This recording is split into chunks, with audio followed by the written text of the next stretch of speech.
So you might think this is a tutorial video. It's not. These 5 skills are the ones that I found personally the best 5 skills to use in a game once I've mastered them. And by mastered them, I don't mean that I can do them 5 times out of 10. I mean I can do them 29 times out of 30. So these are 5 basic skills that I think can help you in a game situation. So this is one of the most basic skills you'll ever come across in football, which is just the feint or the drop the shoulder, whatever you want to call it. Basically, use your body to use emphasis and exaggeration on the ball to get away from that defender that might be pressing you or really tight to you. I don't think I need to go into any more detail on that. And this brings me on to the chop, which is basically a skill that Ronaldo shows best. If you've ever watched Ronaldo play at all through the Euros or for Real Madrid or even Man U back in the day, he used to do the Ronaldo chop, as I call it Ronaldo chop, but he used to use the chop so well and with both feet, and he can get out of any sort of situation. You can go forward with it, you can go sideways with it. As a forward, this is definitely one of the skills that I would suggest having in your locker.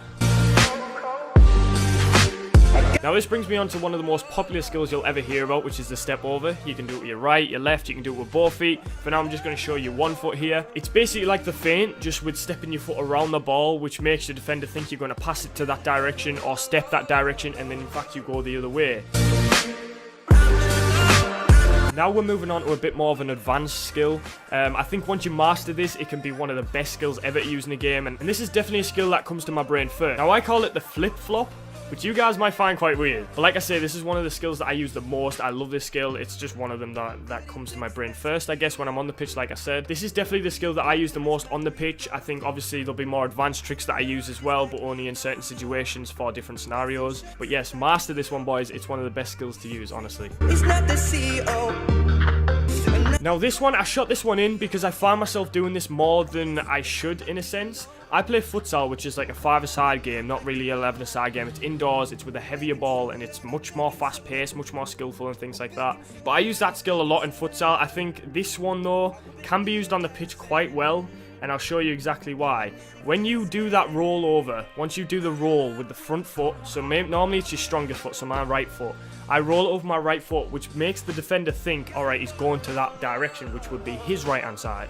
So he steps his foot out to the right, as you can see right now, and then you flick your left foot very, very cheekily through the back, and it'll meg them quite often. Like, you won't believe how often it will work. I actually did it in the video that I uploaded 2 days ago, and I'll show that clip right now. Oh, no!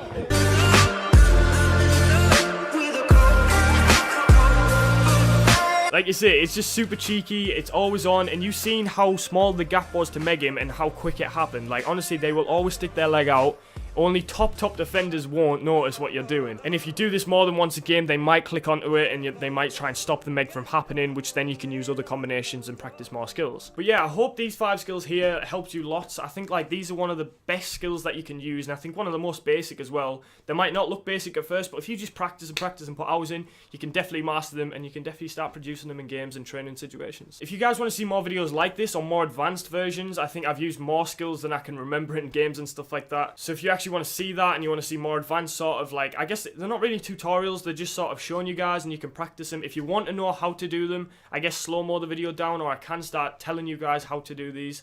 But yeah, it's been your boy Mikey. I'll catch you boys tomorrow. Peace out.